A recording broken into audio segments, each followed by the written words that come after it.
Hello students, आज के video में कवर करेंगे हम basicity of organic and inorganic compounds.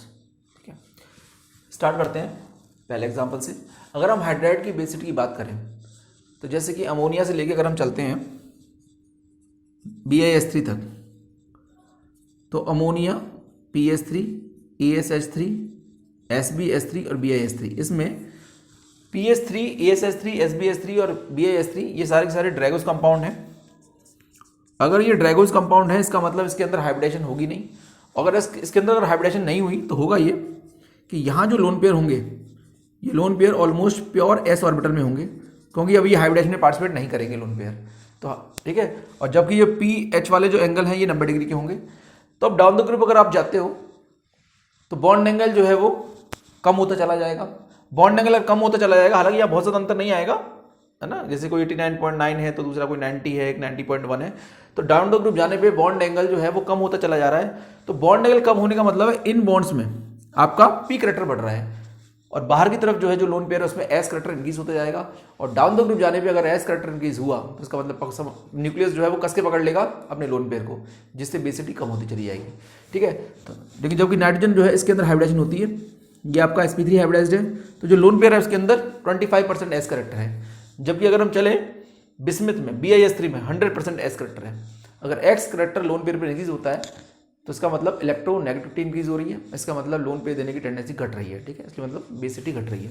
इसलिए अमोनिया सबसे ज़्यादा बेसिक है, BiS3 सबसे कम बेसिक है। रीजन इज क्योंकि यहाँ जो लोन पेयर है वो किस में है, प्योर एस ऑर्बिटल में है, जबकि इसकी जो लोन पेयर है इसके अंदर सिर्फ 25% एस करैक्टर है, इसके अंदर 100% एस करैक्टर है। ठीक, नीचे वाले में अगर हम बात करें, अच्छा ड्रैगोस कंपाउंड की अगर बात करें, इसके अलावा ये भी ड्रैगोस कंपाउंड होते हैं, मैंने वो यहाँ नहीं लिखा एग्जांपल।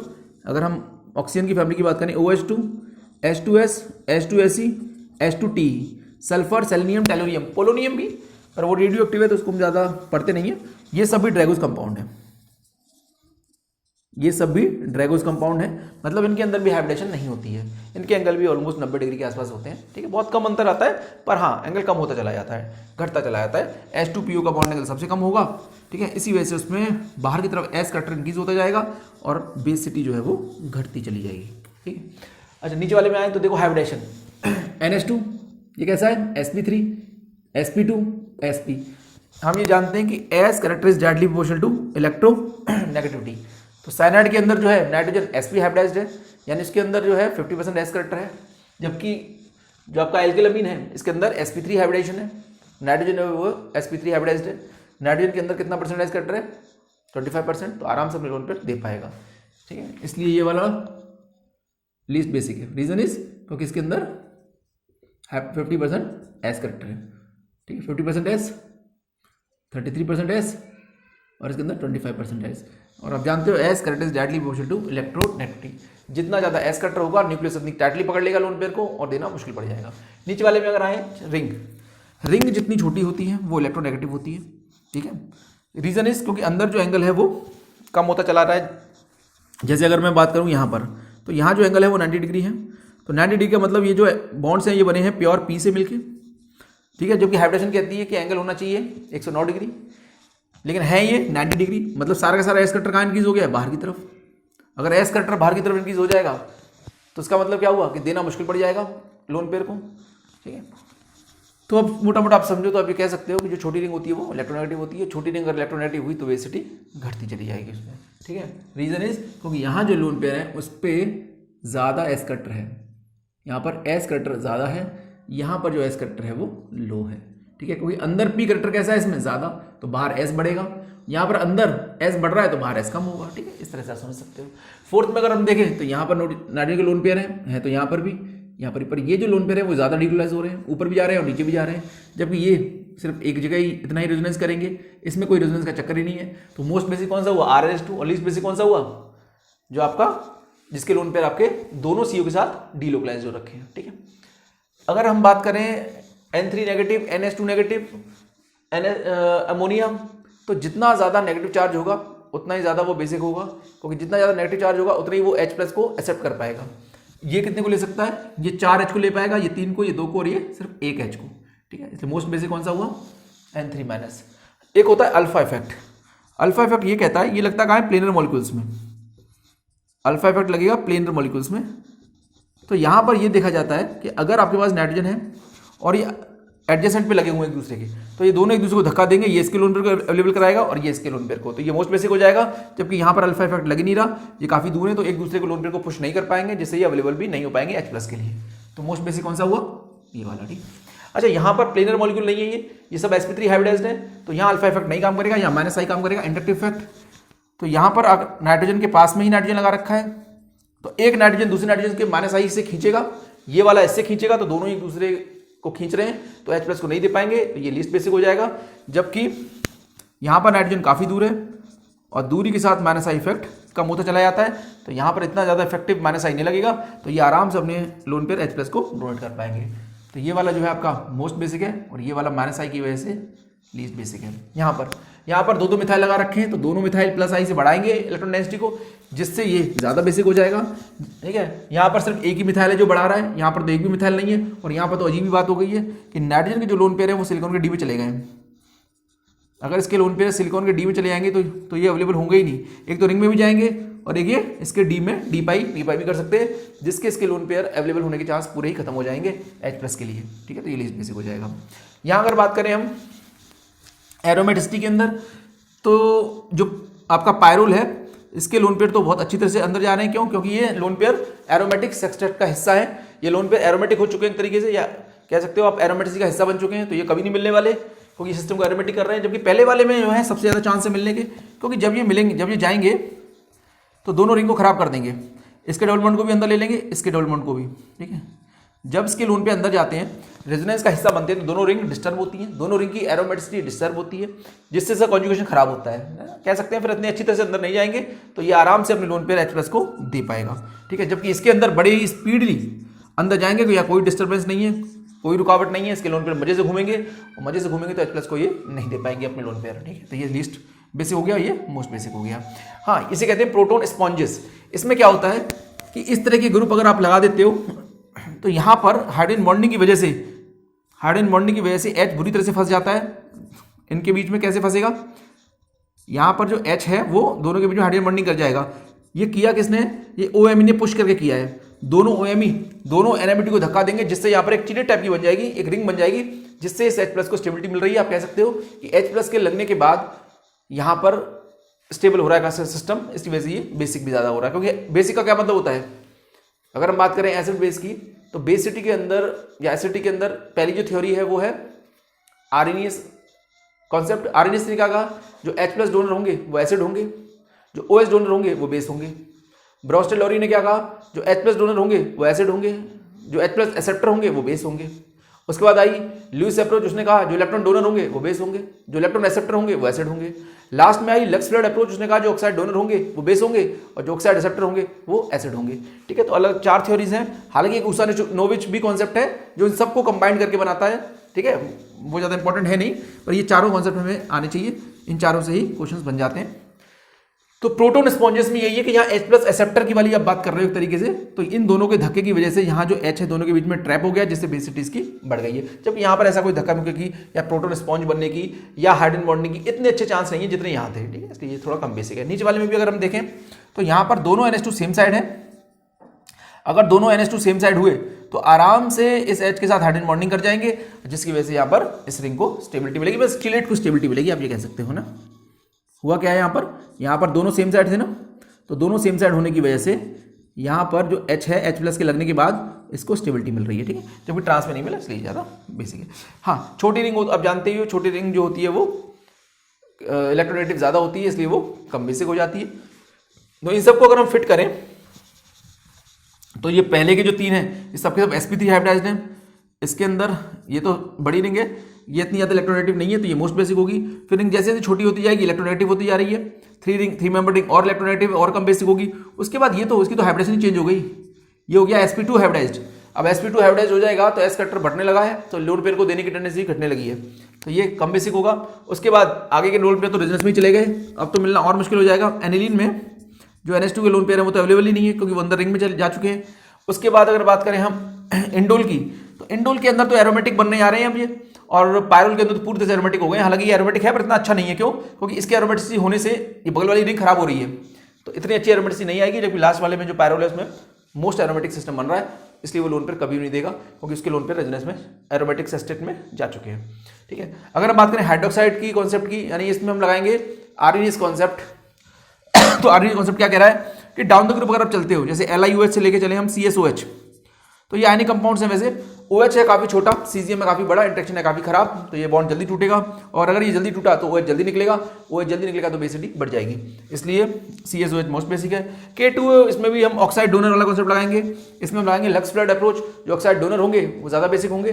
तो K और O का बॉन्ड जो है बड़ा छोटा खराब है, और Li और O का बॉन्ड रिलेटिवली मजबूत है, दोनों छोटे हैं, है ना, है तो ये भी आयनिक ही, तो ये वाला बॉन्ड जल्दी टूटेगा, तो जो K2 है वो ज्यादा बेसिक होगा, ठीक, Li2O से। नेक्स्ट क्वेश्चन पे आए अगर हम, अमोनिया के संग प्रॉब्लम है, अमोनिया इन्वर्ट करता रहता है रूम टेम्परेचर पे, इसे हम अमोनिया इन्वर्जन भी कहते हैं। अमोनिया जो है जैसे तूफान में छाता उल्टा हो जाता है, ऐसे ही अमोनिया जो है रूम पर ही इन्वर्ट होता रहता है, ठीक है, इस तरीके से। तो अमोनिया इन्वर्जन की वजह से इसके लोन पेयर, हालांकि ये बहुत स्ट्रॉन्ग फिनोमेना नहीं है ना, एक वीक फिनोमेना है, पर फिर भी होता तो है ही। तो होने की वजह से इसके लोन पेयर के मिलने की टेंडेंसी घट जाती है, और अगर एक बार इन्वर्ट ही होते रहेंगे तो H+ को कंफ्यूजन रहेगी इसके लोन पेयर है किस प्लेन में, ऊपर है कि नीचे है, तो ये तेजी से इन्वर्ट करता है, बड़ी तेजी से। लेकिन अगर आप मैं इसे बांध दूं इसको, जैसे कि ये ब्रिज कंपाउंड है, अगर इस ब्रिज कंपाउंड में हम देखें तो यहाँ नाइट्रोजन जो है वो पूरी तरह से बंधा हुआ है, ये इन्वर्ट नहीं कर सकता, क्योंकि ये तीनों ही बॉन्ड इसके रिंग में जा चुके हैं। अब ये इन्वर्ट नहीं करेगा तो इसके लोन पेयर आराम से अवेलेबल हो जाएंगे और ये H+ को दे पाएंगे, जबकि अमोनिया के अंदर या NR3 के अंदर इन्वर्जन होता रहेगा, जिससे लोन पेयर H+ को डोनेट नहीं हो पाएंगे, इसलिए ये ज्यादा बेसिक है। फिर NAD3 है, अच्छा वो वाला सबसे खराब है, क्यों, क्योंकि वहां पर जैसे ही यहाँ 2 नाइट्रोजन है और दोनों नाइट्रोजन अगर H+ को दिलवा दोगे तुम, तो होगा ये कुछ कि यहाँ भी H लग जाएगा और यहाँ भी H, और दोनों प्लस आ जाएंगे अगल बगल में, और ये मतलब अगल बगल में मतलब बिल्कुल एडजस्टमेंट तो नहीं है, पर हाँ ये कुछ स्पेस में काफी पास आ चुके हैं एक दूसरे के, और अगर एक दोनों सेम चार्ज आसपास में आ जाएं तो वो रिपेल करते हैं, इसके लिए सबसे अनस्टेबल सिस्टम बन गया है। 14, इसके अंदर हम लगाएंगे SIR effect, steric inhibition of resonance. SIR effect जो है कुछ ही ग्रुप्स में लगता है, उसके लिए अलग से वीडियो बना चुका हूं, आप चाहो तो उसे देख लेना, उसमें सर इफेक्ट के बारे में मैंने पूरी बात की हुई है। तो यहाँ ये तीनों ग्रुप जो है, सारे ग्रुप सर इफेक्ट में पार्टिसिपेट नहीं करते हैं, कुछ भारी ग्रुप्स ही होते हैं जो सर इफेक्ट में पार्टिसिपेट करते हैं, जिसमें ये भी है NMe2 और NO2, ये भारी ग्रुप है, ये टकराएंगे, और अगर ये टकराए तो टकराने की वजह से जो NMe2 है ये आउट ऑफ प्लेन चला जाएगा, और अगर ये आउट ऑफ प्लेन चला गया तो इसके लोन पेयर अब रिंग के अंदर रेजोनेंस में नहीं जा पाएंगे, और इसके लोन पेयर H+ के लिए अवेलेबल रहेंगे, इसलिए ये ज्यादा बेसिक होगा। जबकि यहाँ ऐसा कोई चक्कर नहीं है, इसके लोन पेयर आराम से रिंग में जाएंगे और रिंग से होता हुआ NO2 तक भी जाएंगे, ठीक है, ये कभी नहीं मिलेंगे। इसमें भी अगर हम देखें 15 में तो सर इफेक्ट लगेगा, तीनों NO2 भारी ग्रुप है तो टकराएंगे, और अगर ये टकराएंगे तो ये आउट ऑफ प्लेन जाएंगे, ये NO2 आउट ऑफ प्लेन निकल जाएगा, और ये आउट ऑफ प्लेन आया तो इसमें सिर्फ -I काम करेगा, क्योंकि रेजोनेंस के लिए प्लेनरिटी का होना बहुत जरूरी है, वो डिस्टर्ब हो चुकी है, इसलिए सिर्फ इंडक्टिव और इंडक्टिव ही लगेगा। इंडक्टिव से बहुत ज्यादा फर्क नहीं पड़ेगा नाइट्रोजन के लोन पेयर को, लेकिन जहां पर जो काम कर रहा है वो कर रहा है रेजोनेंस काम, इसके लोन पेयर चले गए हैं रेजोनेंस में, और वो भी NO2 तक जाएंगे, तीनों NO2 तक जाएंगे, ठीक है। यहाँ पर सर इफेक्ट नहीं लगाना, सर इफेक्ट के लिए NMe2 का होना जरूरी है, NMe2 और NO2, NH2 सर इफेक्ट में पार्टिसिपेट नहीं करता, तो जिसके लोन पेयर आराम से NO2 तक जाएंगे, और जाएंगे तो ये कभी नहीं मिलेंगे, ठीक है, इसलिए ये ज्यादा बेसिक है उससे। इसमें -I हो रहा है, जबकि इसमें -R ने खींच लिए हैं इसके लोन पेयर। अब हम बात करें हम ammonia, NMe2, NMe3, NMe2H, NMeH2, इसके अंदर अगर आपसे कोई कहे कि गैस फेज में बताओ, तो गैस फेज में सिंपल है, R आप कुछ भी हो, मिथाइलो, इथाइलो, प्रोपाइलो, बिटाइलो, आइसोप्रोपाइलो, कुछ भी हो, 3 डिग्री, 2 डिग्री, 1 डिग्री और अमोनिया, यही रहेगा सीन हर केस में अगर गैस फेज की बात आ रही है, क्योंकि वहां सिर्फ इंडक्टिव इफेक्ट ही डोमिनेट करता है। लेकिन अगर एक्वस फेज की बात होगी तो वहां पर आपको हाइड्रोजन बॉन्डिंग को भी कंसीडर करना पड़ेगा। हाइड्रोजन बॉन्डिंग कहती यह है कि अगर मैं मान लो NMe, हम चारों को ले लेते हैं, एक लेते हैं NMe3 में भी H लगा दूं, NMe2H में भी H लगा दूं, प्लस आ जाएगा सब पे, और एक NMeH3 में भी प्लस लगा दें। हमने तीनों में प्लस लगा दिया, तीनों में मैंने प्रोटोनेशन करा दिया। अब अगर हम बात करें हाइड्रोजन बॉन्डिंग की, तो जो छोटा होगा उसमें हाइड्रोजन बॉन्डिंग आराम से हो पाएगी, तो NMeH3 में आराम से हाइड्रोजन बॉन्डिंग होगी, पानी इसको सराउंड करेगा, किससे, अपने लोन पेयर से, ऑक्सीजन के लोन पेयर जो है इसको सराउंड करेंगे, इसको स्टेबलाइज करेंगे।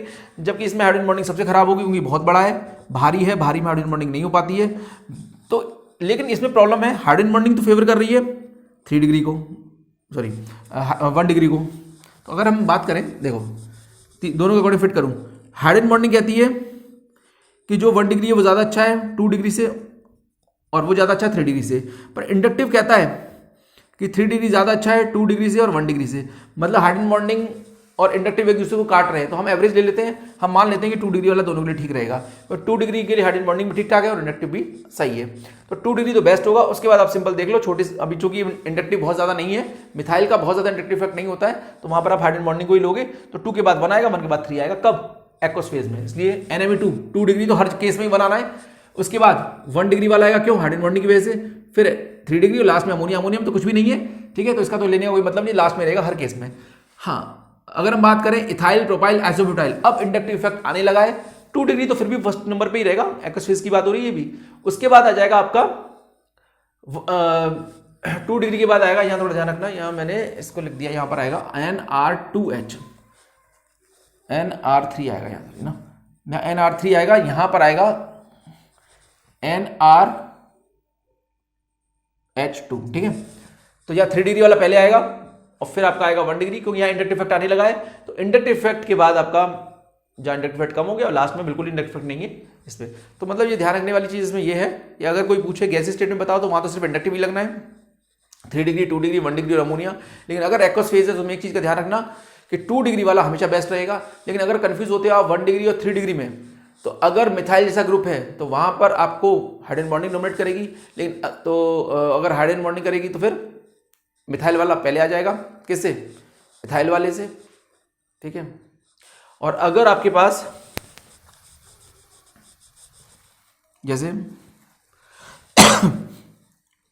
NME-ET3H है जैसे, ठीक है, NET2H, NETH2, ठीक है। इन तीनों में अगर हम कंपैरिजन करें कि बताओ कौन ज्यादा बेसिक है, तो आप सीधा सीधा लगा देना, यहाँ पर 2 डिग्री तो बेस्ट आ रही है, एक्वस फेज की बात हो रही है, इसमें इंडक्टिव इफेक्ट की वजह से ये पहले आएगा, और हाइड्रोजन बॉन्डिंग तो यहाँ डोमिनेटिंग है नहीं, फिर लास्ट में NETH2 आ जाएगा। मतलब ये ध्यान रखिएगा, ETPR आइसोब्यूटाइल में सीधा सीधा 2 डिग्री के बाद आपको इंडक्टिव वाले को लेना है, ठीक है, 1 को बाद में लेना। और अगर आपके पास ME है तो वहां पर आपको हाइड्रोजन बॉन्डिंग वाले को पहले लेना है 2 डिग्री के बाद, और फिर आपको इंडक्टिव वाले को लेना है। इंडक्टिव तो है ही नहीं बहुत ज्यादा अभी यहाँ पर, ठीक है, नीचे इंडक्टिव इफेक्ट बढ़ता जाएगा जैसे जैसे आपके ग्रुप्स बल्कि होते चले जाएंगे, ठीक है। 19 में अगर हम बात करें, अगर नाइट्रोजन से आपने कार्बन लगा दिया है, नाइट्रोजन से आपने नाइट्रोजन लगा दिया है, नाइट्रोजन से ऑक्सीजन लगा दिया है, नाइट्रोजन से फ्लोरीन लगा दिया है, फ्लोरीन का माइनस आई ज्यादा होता है तो इसके ये खींचेगा नाइट्रोजन से, तो नाइट्रोजन अपनी लोन पेयर नहीं दे पाएगा। जबकि कार्बन तो बिल्कुल ही देने वाला ग्रुप है एक तरह से, तो ये आराम से इसके लोन पेयर को अवेलेबल करा देगा, जिससे ये मोस्ट बेसिक हो जाएगा। इसमें अगर बात करें हम, नेक्स्ट है आपका पास SIR effect, steric inhibition of resonance. तो स्टेरिक इनिबिशन ऑफ रेजोनेंस के अंदर हम देखें तो सर इफेक्ट कहाँ लगता है? एक तो बेंजोइक एसिड में काम करता है, उसको मैं एसिड टीम कवर कराऊंगा, और एक एनिलीन्स में लगता है। सर इफेक्ट के होने की वजह से क्या होता है, सॉरी सर इफेक्ट कह रहा हूं मैं, ऑर्थो इफेक्ट है ना, ऑर्थो इफेक्ट आपका बेंजीन में लगेगा, एनिलीन में लगेगा और बेंजोइक एसिड में लगेगा। बेंजोइक एसिड को बाद में देखेंगे। एनिलीन्स बेसिसिटी पढ़ रहे हैं तो एनिलीन के अंदर ऑर्थो इफेक्ट में क्या होगा, यहाँ पर एक ग्रुप लगा दो आप ऑर्थो पोजीशन पे, कोई भी मतलब यहाँ पर OMe हो सकता है और NH2 हो सकता है, CH3 हो सकता है, हेलोजेंस हो सकते हैं, Me हो सकता है। ये करेंगे क्या, अगर आप एनिलीन की ऑर्थो पोजीशन पे कोई ग्रुप लगा दोगे तो वो इसके लोन पेयर को ढक लेंगे, जिससे ये लोन पेयर H+ को अपना डोनेट नहीं कर पाएगा लोन पेयर, और ये अपना कॉर्डिनेशन नंबर इंक्रीज नहीं कर पाएगा, यानी बेसिसिटी को घटा देंगे। इसके लोन पेयर ने OMe, NH2, CH3, X और Me ने नाइट्रोजन के जो लोन पेयर है वो ढक लिए, कवर कर लिए, या स्टेरिक हिंडेंस पैदा कर दिए, जिसके इसके लोन पेयर H+ को डोनेट नहीं हो पाएंगे, ठीक है, और इसकी बेसिसिटी कम हो जाएगी। मतलब ऑर्थो इफेक्ट से आपको ध्यान रखना है, ऑर्थो इफेक्ट वाले केस में पहले उठाओ, ऑर्थो वाले को लास्ट में रख दो, क्योंकि वो सबसे लीस्ट बेसिक होने वाला है, हर चीज पे डोमिनेट करेगा ऑर्थो इफेक्ट। तो इसमें देखें तो पहले हमने लगा रखा है chlorine, bromine, iodine. Chlorine, bromine, iodine तो सिर्फ इंडक्टिव इफेक्ट काम करता है, क्योंकि इनके लोन पेयर रेजोनेंस में पार्टिसिपेट नहीं करेंगे, क्योंकि कार्बन है 2p, क्लोरीन, ब्रोमीन, आयोडीन के लोन पेयर हो चुके हैं 4p, 5p, 3p, तो बहुत बड़े हैं तो अंदर नहीं आ पाएंगे, जिससे सिर्फ -I काम करेगा। -I होगा तो -I से खींचेंगे तो ये कम बेसिक हो जाएगा, इसमें कोई खींचने वाला नहीं है। तो एनिलीन सबसे ज्यादा बेसिक है, इसमें -I और बढ़ेगा, क्योंकि पास लगा दिया आपने NH2 के, दूरी के साथ इंडक्टिव इफेक्ट की पावर जो है वो कमजोर होती है, चाहे वो -I हो चाहे वो +I हो। यहाँ पर ऑर्थो इफेक्ट की वजह से ये पूरा कवर कर लिया, तो ये तो लोन पेयर मिलेंगे ही नहीं, तो वो लास्ट में आएगा। हाँ, OMe, फ्लोरीन और नाइट्रोजन तीनों पे ही लोन पेयर है, तीनों के ही लोन पेयर अंदर जा सकते हैं, यानी ये जो है +R से लोन पेयर इलेक्ट्रोनेसिटी को बढ़ा रहे हैं, और इलेक्ट्रोनेसिटी अगर बढ़ेगी तो बेसिसिटी भी बढ़ेगी, क्योंकि आराम से H+ को अपने लोन पेयर दे पाएंगे, ठीक है। तो यहाँ पर कोई बढ़ाने वाला नहीं है, जबकि यहाँ पर मेटा पे है, तो मेटा पे तो वैसे इंडक्टिव काम करता है, तो इंडक्टिव से खींच रहे होंगे, ये ऑर्थो ने तो पूरा ही कवर कर रखा है, तो ऑर्थो वैसे ही लास्ट में आना था। ठीक है। अगली वाली बात करें NO2। NO2 का जो इफेक्ट होता है वो होता है -R। अगर आप बेंजीन से NO2 लगा दो वो भी पैरा पोजीशन पे, तो क्या करेगा ये NO2 जो है वो -R से खींचेगा, और एक बार ये खींचेगा तो रिंग को क्या कर देगा, इलेक्ट्रॉन डेफिशिएंट कर देगा। तो यहाँ पर भी उसने वही किया है। तो यहाँ पर पहले में ये खींच रहा है -I से मेटा पोजीशन पे, तो इंडक्टिव भी काम करता है। पैरा पे खींच रहा है ये -R से, और इसने ऑर्थो से कवर कर लिया है। तो सबसे अच्छा कौन है, एनिलीन, के इसमें कोई खींचने वाला ग्रुप नहीं है। ये -I से खींच रहा है, इंडक्टिव थोड़ा कमजोर होता है, रेजोनेंस तगड़े तरीके से खींच रहा है ना, ये तो मिलेंगे ही नहीं, और इसने तो कवर ही कर लिया ऑर्थो ने, तो ये मिलना नहीं था। ठीक है। अगले वाले में आए अगर हम Me, पैरा पे तुमने लगा रखा है मिथाइल, तो यहाँ काम करेगा हाइपर कॉन्जुगेशन। तो मिथाइल जो है हाइपर कॉन्जुगेशन से, अगर आप sp2 हाइब्रिडाइज कार्बन के साइड में sp3CH लगा दोगे तो प्लस हाइपर कॉन्जुगेशन से जो इलेक्ट्रॉन्स है वो अंदर भागते हैं, जिससे रिंग रिच होती है। तो अगर ये अंदर जाएंगे इलेक्ट्रॉन तो प्लस हाइपर कॉन्जुगेशन से अंदर जा रहे हैं, तो ये नाइट्रोजन के लोन पेयर को अवेलेबल करा रहे हैं और ज्यादा उसकी इलेक्ट्रॉन डेंसिटी बढ़ा रहे हैं। यहाँ पर +I काम कर रहा है, सिर्फ कोई मेटा पे हाइपर कॉन्जुगेशन काम ही नहीं करता, सिर्फ इंडक्टिव काम करेगा, इसमें तो कुछ इफेक्ट ही नहीं है। और तो इफेक्ट में तो कवर कर लिया इसने, तो वो मिलेंगे नहीं लोन पेयर। तो ये बढ़ा रहा है +H से, वो बढ़ा रहा है +I से, तो +H वाला ज्यादा बढ़ाएगा, +I वाला थोड़ा कम बढ़ाएगा, इसमें तो बढ़ाने का कोई सीन नहीं था। इस हिसाब से इनको देखेंगे। नेक्स्ट आपका ग्वानिडीन। ग्वानिडीन तो सबसे ज्यादा बेसिक है। क्यों? पहले तो आपको ये पता होना चाहिए इसमें बेसिक सेंटर कौन सा है। तो यहाँ पर आपके पास 2 सेंटर है, आपको ये ध्यान रखना है, इनके लोन पेयर रेजोनेंस में बिजी है, तो ये तो अवेलेबल है ही नहीं। तो बेसिक सेंटर कौन सा है, ऊपर वाला नाइट्रोजन। ये अटैक करेगा H+, यहाँ प्लस आ जाएगा, ये खींचेगा तो प्लस यहाँ आ जाएगा। अब ये काफी बेसिक हो चुका है। क्यों? क्योंकि जब यहाँ प्लस आता है तो ये तीनों जगह से रेजोनेंस स्टेबलाइज हो रहा है। इधर से पी पाई कर रहा है, यहाँ भी पी पाई और नीचे से भी पी पाई, 3 जगह से स्टेबिलिटी मिल रही है। इसलिए ये मोस्ट बेसिक है, क्योंकि यहाँ पर जो नाइट्रोजन के लोन पेयर है ये प्लस चार्ज को स्टेबलाइज करेंगे। यहाँ पर ऑक्सीजन थोड़ा ज्यादा इलेक्ट्रोनेगेटिव है, थोड़ा धीरे करेगा। यहाँ पर सल्फर के लोन पेयर और बड़े हो गए, तो देंगे ही नहीं, बिल्कुल देंगे, बहुत ही पूरी ओवरलैपिंग होगी। यहाँ पर तो लोन पेयर ही नहीं है, क्या आने लगा, हाइपर कॉन्जुगेशन। यहाँ पर तो इधर दोनों ही हाइपर कॉन्जुगेशन हो गए, सबसे पुअर हो गया बेसिक ये। ठीक है। तो मतलब बात ये है कि यहाँ पर आपको ये ध्यान रखना है कि जब आप ग्वानिडीन या उसके डेरिवेटिव पे अटैक करा रहे हो, तो पहले तो आपको ये पता हो कि बेसिक सेंटर कौन सा है। उसके बाद आपको ये देखना है कि बेसिक सेंटर पे अटैक कराने के बाद H+ का प्लस चार्ज को स्टेबिलिटी ज्यादा कौन दे रहा है। जैसे ही यहाँ H लगेगा, ये खींचेगा तो प्लस यहाँ आ जाएगा। इसकी स्टेबिलिटी चेक करनी है आपको। सबसे ज्यादा स्टेबिलिटी मिली है पहले वाले में, और सबसे कम स्टेबिलिटी मिली लास्ट वाले में। क्यों? यहाँ 6 हाइपर कॉन्जुगेशन स्टेबिलिटी देंगे इस प्लस को, और यहाँ पर आपको 3+R स्टेबिलिटी देंगे। ठीक है। 6 हाइपर कॉन्जुगेशन और 1+R सिर्फ, जबकि यहाँ 3+R। ठीक है। अगर हम बात करें CH3-, NH2-, OH और F- में, तो फ्लोरीन सबसे ज्यादा इलेक्ट्रोनेगेटिव है, तो वो लीस्ट बेसिक होगा कि वो अपनी लोन पेयर देगा ही नहीं, क्योंकि ज्यादा इलेक्ट्रोनेगेटिव है। कार्बन आराम से दे देगा क्योंकि इलेक्ट्रोनेगेटिव है ही नहीं। 26 में अगर हम बात करें कार्बोक्सिलेट एनाइन में CH3COO- में, और अगर हम इसको लें HCO- में, तो इन दोनों में कौन सा नेगेटिव चार्ज है जो स्टेबलाइज है। जो स्टेबलाइज है वो H+ पे अटैक नहीं करेगा, और जो नहीं है वो अटैक कर जाएगा। यहां पर देखें तो इसका लोन पेयर रेजोनेंस में बिजी है आराम से, तो ये तो H+ पे अटैक नहीं करेगा। पर यहां एक प्रॉब्लम है, ये जब जाने की कोशिश करेगा एट द सेम टाइम पीछे वाले लोन पेयर भी यहां पर क्रॉस रेजोनेंस करने लगेंगे, और जिससे दोनों के लोन पेयर रेजोनेंस में नहीं आ पाएंगे, और ये आराम से अपने लोन पेयर दे पाएगा। मतलब पीछे के लोन पेयर ने इसके लोन पेयर को रोक दिया है, ये कहेगा मैं आ रहा हूं, अगर मैं भी आ रहा हूं, दोनों नहीं आ पाएंगे। तो यहां पर क्रॉस रेजोनेंस हो गया, जिसकी वजह से अब नेगेटिव को मजबूरी में आगे ही हमला करना पड़ेगा। ये डीलोकलाइजेशन प्रॉपर नहीं हो पाया यहाँ। ठीक है। इसलिए ये वाला ज्यादा बेसिक है कार्बोक्सिलेट से। यहाँ पर सिंपल है ये वाला ज्यादा होगा। क्यों? क्योंकि यहाँ पर इसकी हाइब्रिडेशन sp3 है। ठीक है। यहाँ पर ये थोड़ा पुअर हो गया। क्यों? क्योंकि ये sp2 है और पर लोकलाइज्ड है, रेजोनेंस में नहीं है। ठीक है। यहाँ तो इसके लोन पे अंदर ही चले गए, तो ये तो मिलने वाले नहीं थे, इसके लोन पे भी अंदर है, पर यहाँ कम से कम +I इफेक्ट तो है CH3 का। ठीक है। बिल्कुल डायरेक्ट लगा रखा है ना तुमने, यहाँ थोड़ा दूर लगा रखा है, तो दूर लगाओगे थोड़ा सा पावर कम हो जाएगी, यहाँ पर पावर ज्यादा हो जाएगी, तो यहाँ पर लोन पेयर ज्यादा अवेलेबल रहेंगे, तो ज्यादा बेसिक होगा उससे। ठीक है। sp3 वाला पहले क्योंकि लोकलाइज्ड, फिर sp2 क्योंकि ये भी लोकलाइज्ड, लास्ट में ये दोनों क्यों आए? क्योंकि ये दोनों डीलोकलाइज्ड है, दोनों रेजोनेंस में चले गए, इसलिए वो लास्ट में आए। 28 की अगर हम बात करें तो यहाँ पर जो सेंटर है यही वाला बेसिक सेंटर होगा। यहाँ पर जैसे ही H को दिलवाओगे आप, ये खींचेगा प्लस यहाँ आ जाएगा, यहाँ से भी रेजोनेंस, यहाँ से भी रेजोनेंस, ऊपर से भी रेजोनेंस, तीनों जगह से रेजोनेंस हो रहा है। मोस्ट बेसिक हो जाएगा ये। फिर यहाँ सिर्फ 2 ही रेजोनेंस हो पाएंगे, फिर उसके बाद यहाँ एक ही हो पाएगा। प्रिडीन के अंदर तो कोई रेजोनेंस का सीन ही नहीं है, और वो तो एरोमेटिक हो रखा है, उसके लोन पे तो कभी नहीं मिलने वाले। ठीक है। तो लास्ट में आएगा, तो ये ध्यान रखना। बिल्कुल ये ग्वानिडीन जैसा ही हो गया है ना एकदम।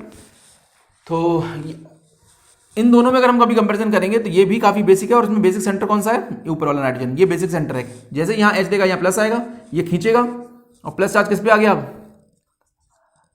प्लस चार्ज आपका यहाँ आ गया इस पे। अब आराम से यहाँ भी रेजोनेंस, यहाँ भी रेजोनेंस। ठीक है। तो इसी वजह से ये वाला जो है आपका जो हीटोसाइक्लिक कंपाउंड है पिरिडीन से ज्यादा एरोमेटिक है, और जो कि पैरेलल तो बिल्कुल ही नहीं होता, बहुत ही कम होता है, मतलब क्योंकि इसकी लोन पेयर एरोमेटिक सेक्सटेट का हिस्सा है। नीचे वाले बात करें तो यहाँ 29 में यहाँ फिर सर इफेक्ट लग गया, और सर इफेक्ट लगने की वजह से ये NO2 आउट ऑफ प्लेन चला जाएगा। अब NH2 के लोन पेयर जो है NO2 तक नहीं जा पाएंगे, मतलब सिर्फ -I की वजह से खींचेंगे, तो -I से तो कोई ज्यादा इफेक्ट पड़ेगा नहीं इसको।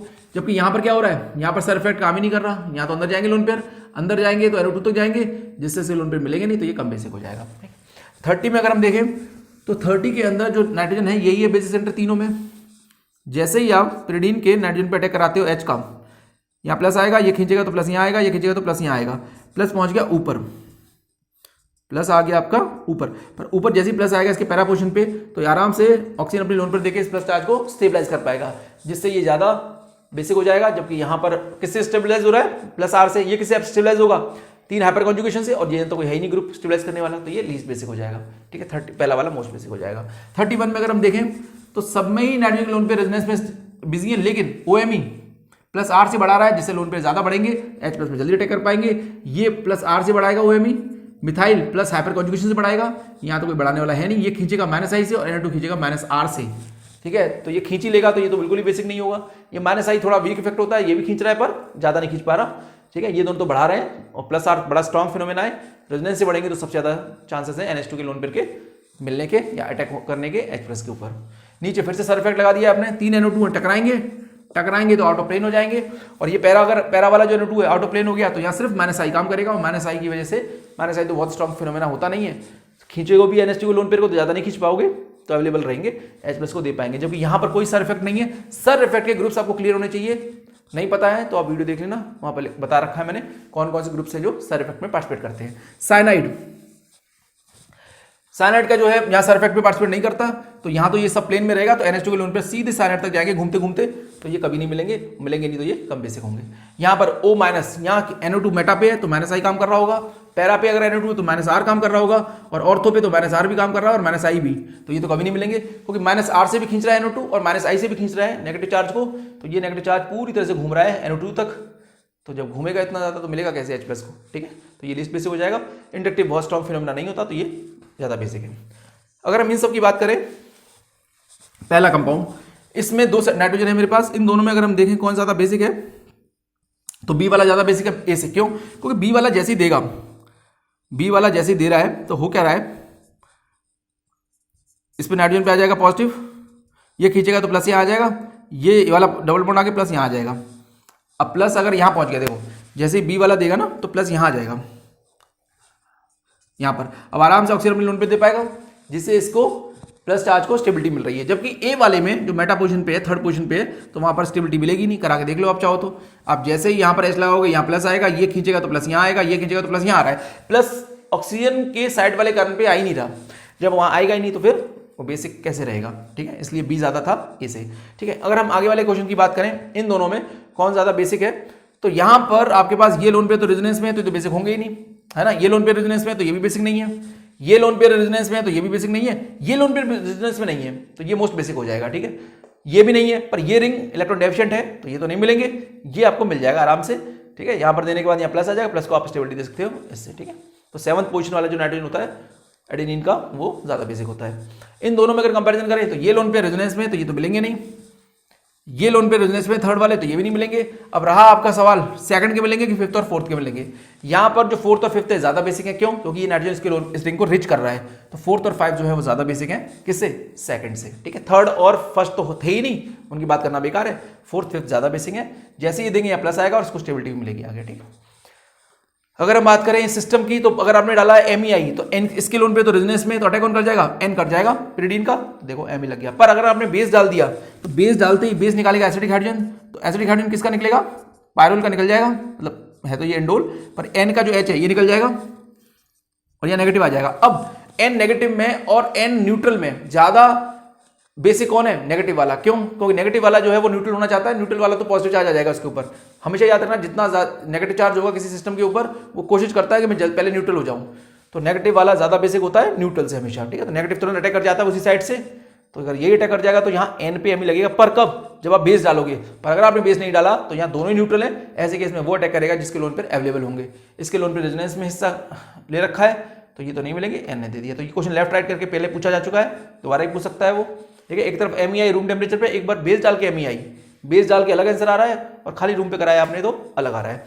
लास्ट क्वेश्चन यहां पर देखें तो यहां पर आपके पास इस सिस्टम में